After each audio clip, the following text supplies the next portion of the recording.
What is up, everybody? Random Random Man here, aka RRM, bringing you another rapid movie review, aka RMR, and it is for Blink Twice. Now, the plot of this psychological thriller follows a cocktail waitress who meets a tech billionaire at a fundraising gala of his and invites her to join him on a dream vacation on his private island.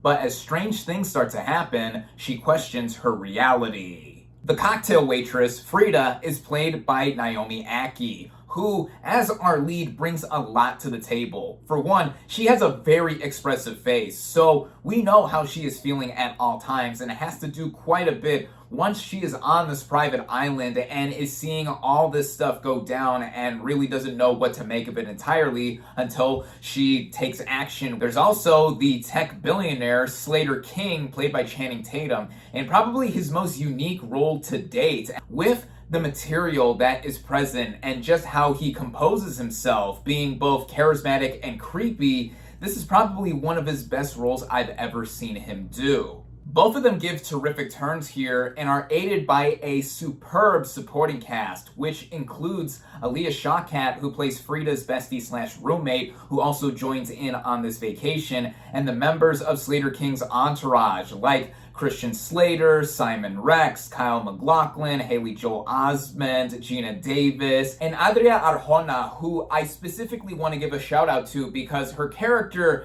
at first seems like a very stuck-up, jealous type, but as the movie progresses, there's more to her character and a lot more relevance that she brings in. Another actor is involved with this film, but behind the camera, and that's Zoe Kravitz, as she co-wrote, produced, and directed this film, marking her directorial debut here. And with this movie conceptually, it's easy to bring up a recent comparison to another film that was the directorial debut for an actor, 2017's Get Out from Jordan Peele. And there are similarities between both films in which the main characters are sequestered somewhere where not everything is as it seems. Both movies also have messages tied into their storylines. Blink Twice specifically opens off the top with a trigger warning. Well, I didn't think this movie needed that. It does reinforce how it feels like a post-Me Too/Time's Up film that has a lot that could be taken away from it from a face value standpoint. But when you tie it into the filmmaking and what Kravitz does behind the camera, I feel that this is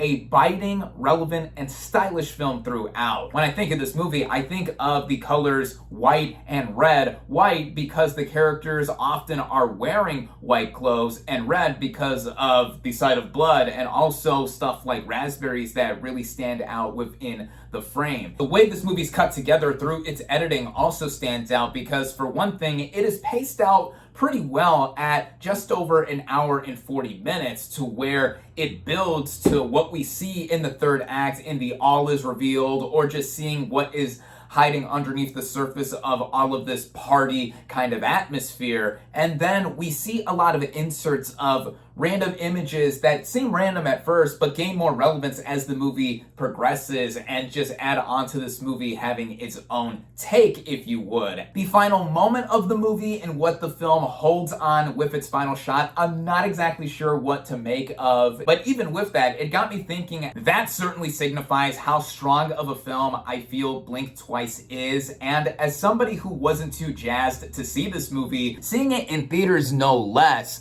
I certainly have been won over by this movie in any sense. I feel that it is worth watching. I definitely recommend it. With that, my final verdict for Blink Twice is 4 out of 5 stars.